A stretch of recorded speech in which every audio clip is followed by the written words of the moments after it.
오늘은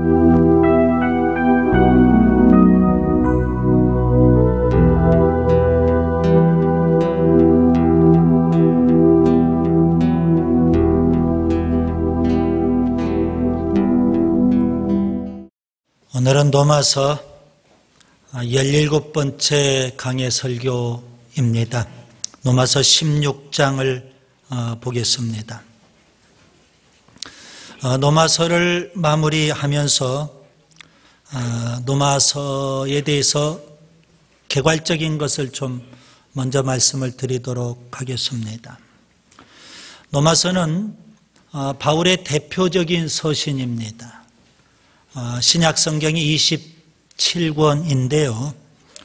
그 중에 바울이 쓴 서신이 로마서부터 빌레몬서까지 13권입니다. 그 13권 가운데 가장 대표적인 서신 하면 우리가 로마서를 꼽을 수 있겠습니다. 바울은 1차, 2차, 3차 선교를 다녔는데요. 특별히 그가 3차 선교 때 고린도 지역에 한 석 달을 머문 적이 있었습니다. 사도행전 20장 2절에 보면 나오는데요.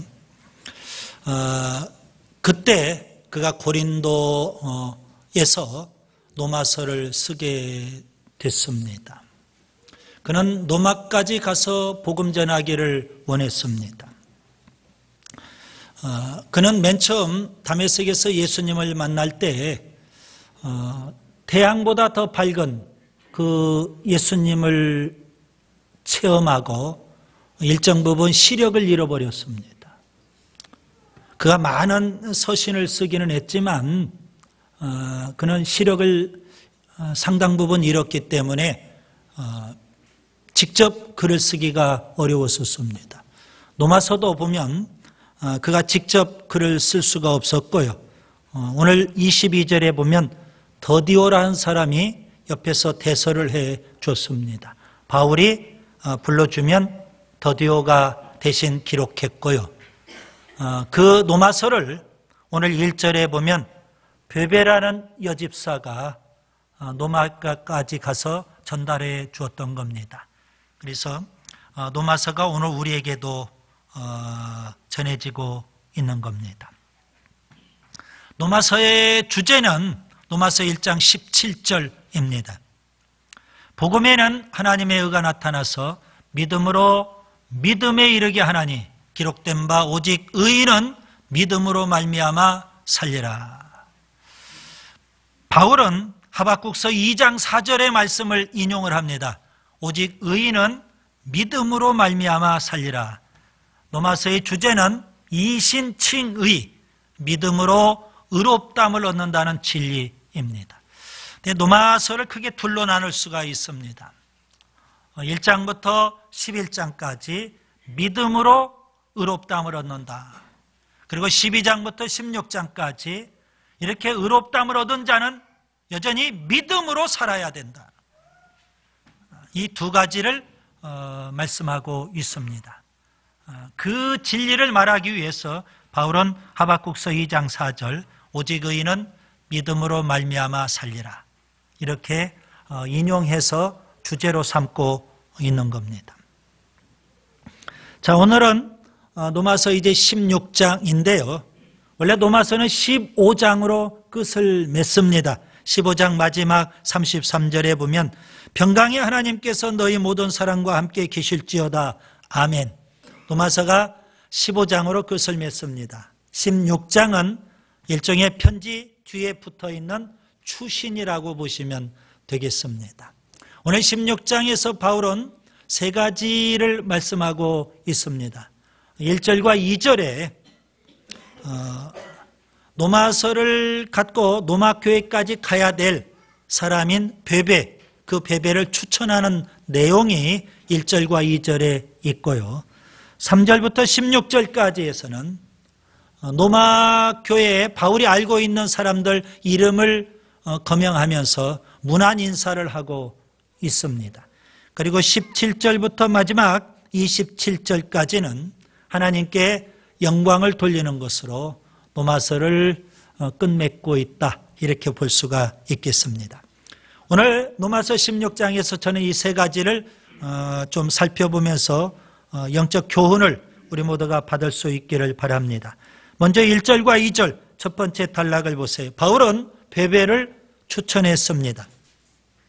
여러분, 이 베베라는 사람을 좀 주목할 수 있기를 바랍니다. 사람을 추천한다는 것 쉽지 않은 일입니다.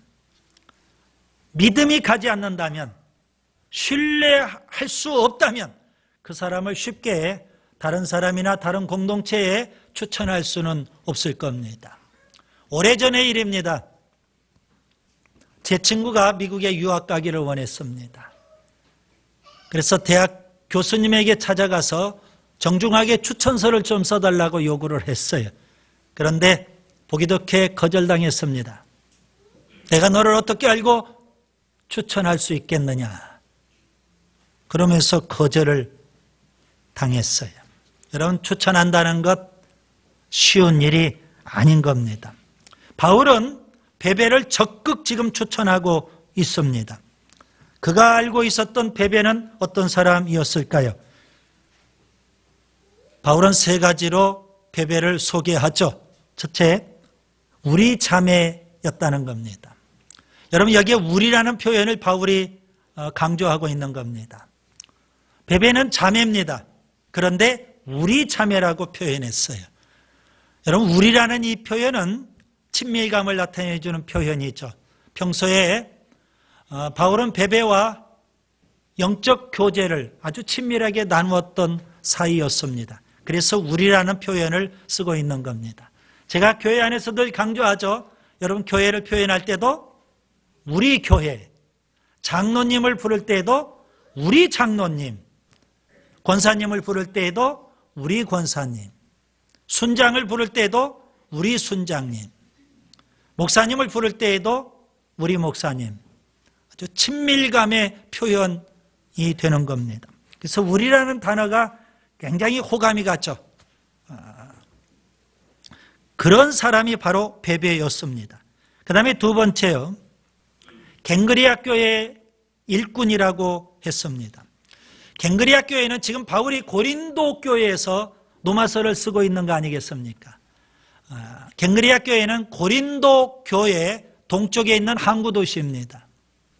그래서 아마도 바울이 2차 선교 때 고린도에 가서 복음을 전했고, 그때 베베라는 사람도 복음을 접하게 됐을 겁니다. 베베를 통해서 고린도 교회뿐만 아니라 갱그리아 교회도 세워졌을 것이고, 그 갱그리아 교회에 충성스러운 일꾼이 됐을 겁니다. 여러분, 여기 일꾼이라는 단어는 집사를 가리키는 겁니다. 교회를 든든히 세워가는 일꾼, 교회 열심히 봉사하고 충성을 다하는 일꾼, 집사라는 의미입니다. 그렇게 충성스러운 여집사였던 겁니다. 그 다음에 세 번째, 여러 사람과 바울의 보호자라고 했습니다. 여기 보호자라는 말에 여러분 주목하시기 바랍니다. 베베는 분명 부유한 사람이었을 겁니다. 그래서 그는 바울에게도 경제적으로 후원자 역할을 했습니다. 바울뿐만 아니라 많은 사람들에게 그렇게 경제적인 후원자 역할을 했던 겁니다. 그 시대에 많은 사람들이 복음을 전하기 위해서 바울처럼 순회 전도자로 활동을 합니다. 그러면 그들이 어떻게 생활할 수 있었을까요? 이렇게 이름 없이 빚도 없이 봉사하고 후원하는 자들, 그런 자들이 있었기 때문에 복음이 더 확산될 수 있었던 겁니다. 바울도 물론 그는 낮에 일하고 밤에 복음을 전하고 그렇게 열심히 그가 일하면서 복음을 전했지만 베베 같은 사람이 경제적으로 후원자 역할을 했던 겁니다. 그런 베베를 노마교회에 추천을 합니다. 여러분, 노마교회 입장에서는 어느 날 갑자기 한 사람이 와가지고 바울이 쓴 편지라고 한다면 누가 믿겠습니까? 그래서 바울은 지금 추천장을 쓰고 있는 겁니다. 베베라는 사람을 내가 보내는 거다. 그러면 그 베베의 손에 들려있는 노마서, 바울이 쓴 편지라는 의미가 되겠죠. 바울은 베베를 이렇게 소개하면서 베베를 좀 합당한 예절로 좀 대우할 것을 그렇게 노마교회에 요구하고 있습니다. 여러분 2절에 보면 성도들의 합당한 예절로 그를 영접하라, 그렇게 말씀하고 있습니다. 예의를 갖춰서 귀하게 여겨줘라, 그런 의미가 됩니다. 여러분 교회 안에서 우리 모두가 다 귀한 존재들입니다. 그래서 우리가 교회 생활을 하면서 함부로 대한다든가 무시한다든가 멸시해서는 안 되는 겁니다. 귀하게 여겨야 됩니다. 여러분 교인들 사이에도 예의를 갖춘다는 것 대단히 소중하고 중요합니다. 그래서 가능하면 제가 여러분 상대방을 부를 때 그냥 이름 함부로 부르지 말고 아무개 집사라고 그렇게 표현도 하지 말고 아무개 집사님, 님자를 좀 붙여보자, 제가 그렇게 요구를 하는 겁니다. 깍듯하게 예의를 갖추라는 겁니다. 여러분 교회 오는데, 그리고 교회 와서 봉사하는 일꾼인데 누가 욕먹어가면서 누가 천대받아가면서 일하고 싶은 사람이 있겠습니까? 다 귀한 존재들입니다. 거기에 합당한 예의를 갖춰준다는 것 참 소중하고 중요한 일이 되는 겁니다. 그 다음에 두 번째 3절부터 16절을 보세요. 바울은 노마교인들, 그가 알고 있는 노마교인들의 이름을 불러가면서 문안 인사를 하고 있습니다. 바울은 노마교인들을 참 많이 알고 있었어요. 비록 그가 아직 노마에 가본 적도 없습니다. 그렇기 때문에 노마교회도 그가 세우지도 않았습니다. 그런데 그는 노마교인들 많은 사람들을 알고 있어요. 오늘 본문을 자세히 보니까 26명의 노마교인들 이름을 거명하고 있습니다.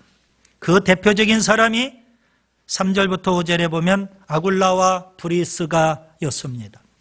사도행전 18장 2절에 보면 바울이 2차 선교 때 고린도 지역에 가서 복음을 전합니다. 그때 그가 아주 중요한 부부를 만나게 됩니다. 이 아굴라와 브리스가 부부를 만나게 돼요.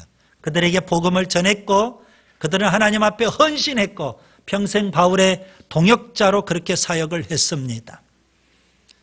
아굴라와 브리스가가 다시 노마에 들어가게 됐죠. 그래서 노마 교인이 되었던 겁니다. 바울은 그 아굴라와 브리스가를 언급을 합니다. 나의 동역자라는 겁니다. 여러분 노마 교회가 어떤 교회였을까요? 오늘 3절부터 16절 바울이 노마 교인들의 이름을, 특별히 26명의 이름을 거명하면서 문안 인사하는 그 내용을 통해서 노마 교회가 어떤 교회였을 것 같다, 우리가 미루어 짐작해 볼 수 있습니다. 저는 세 가지 노마 교회의 특징을 좀 말씀드리려고 합니다. 첫째, 본문 5절을 보세요. 5절에 보면 저의 집에 있는 교회라는 표현이 있습니다. 집에 있는 교회, 한마디로 표현하면 가정교회라는 의미입니다. 여러분 노마교회는 가정교회로 모였습니다.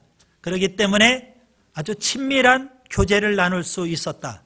오늘 우리 시대의 용어로 표현한다면 노마교회는 소그룹이 활성화된 교회라는 그런 의미입니다. 여러분 우리 교회에서 지금 순이라는 모임을 갖고 있습니다. 소그룹 모임이 있죠.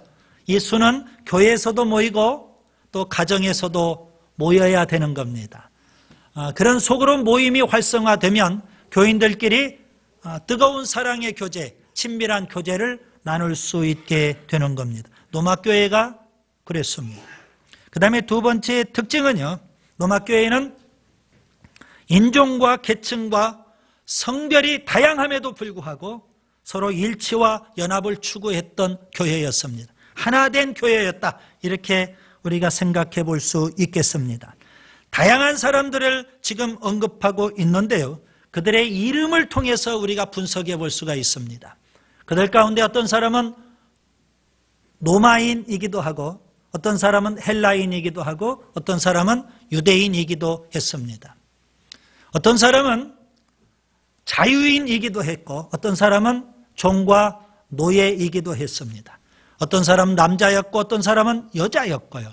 신분, 그 다음에 인종, 성별, 다양한 사람들이 노마교회를 구성하고 있지만 그 노마교회는 하나된 교회였다는 사실입니다. 여러분 교회는 예수님을 머리로 하고 많은 지체들이 있지만 한 몸을 이루는 하나의 공동체가 되어야 하는 줄 믿습니다.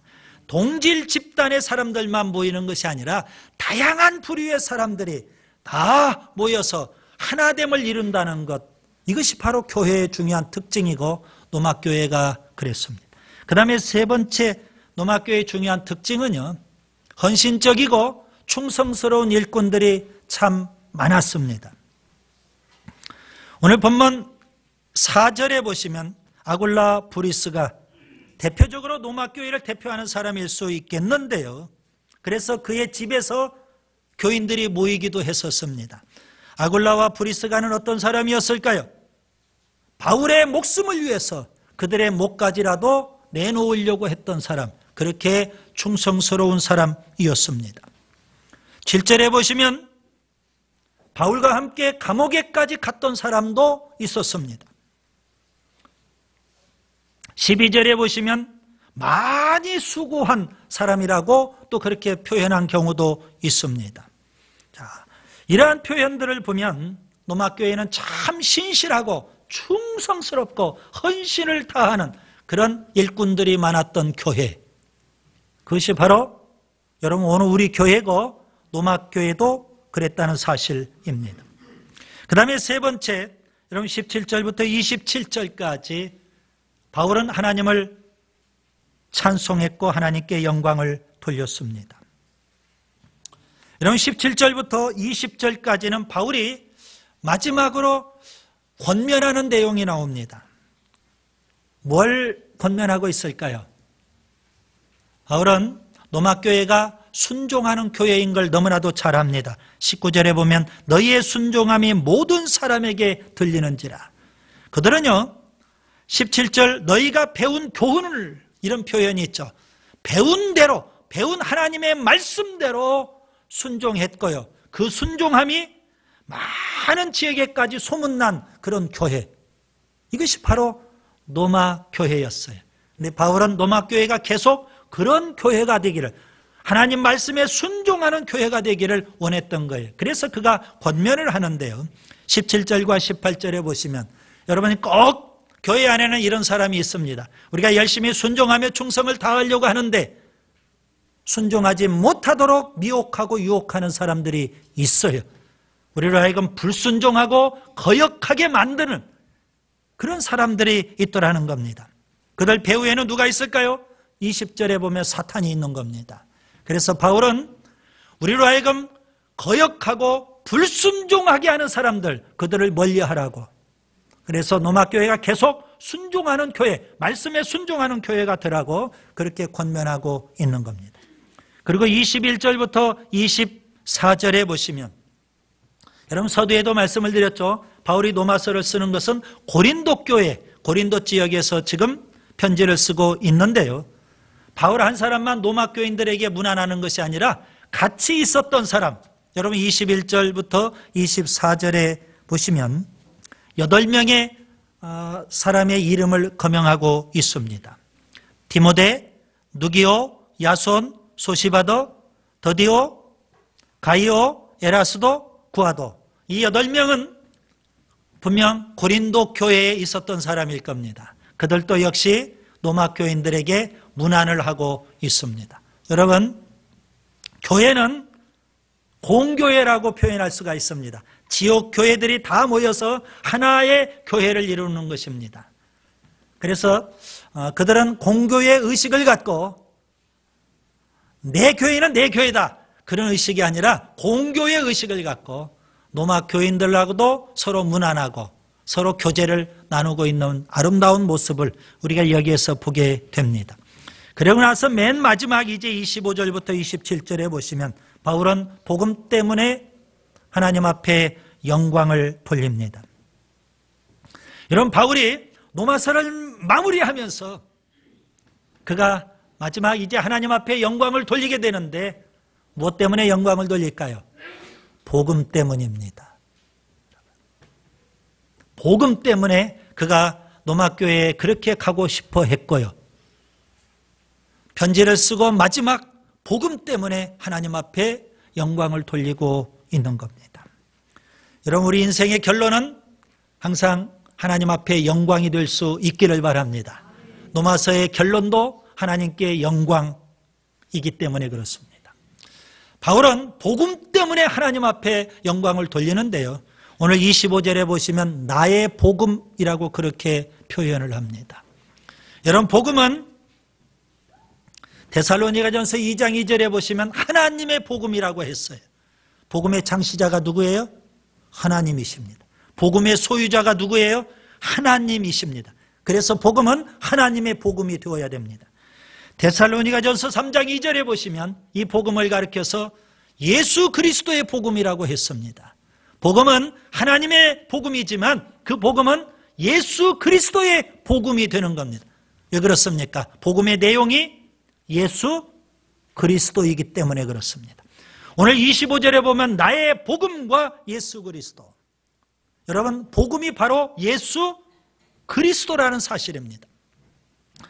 자, 그래서 하나님의 복음이고 예수 그리스도의 복음인 이 복음을 바울은 나의 복음이라고 표현했어요.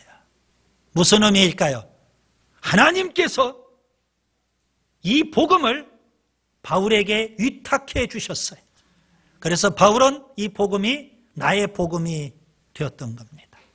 그래서 그는 이 복음을 들고 사도행전에 있는 대로 1차, 2차, 3차 아시아를 넘어서 유럽에까지, 심지어는 노마에까지, 우리가 노마서 15장을 본 대로 노마를 넘어서 그가 서바나에까지도 그가 가기를 원했어요. 뭐 때문에요? 나의 복음 때문입니다.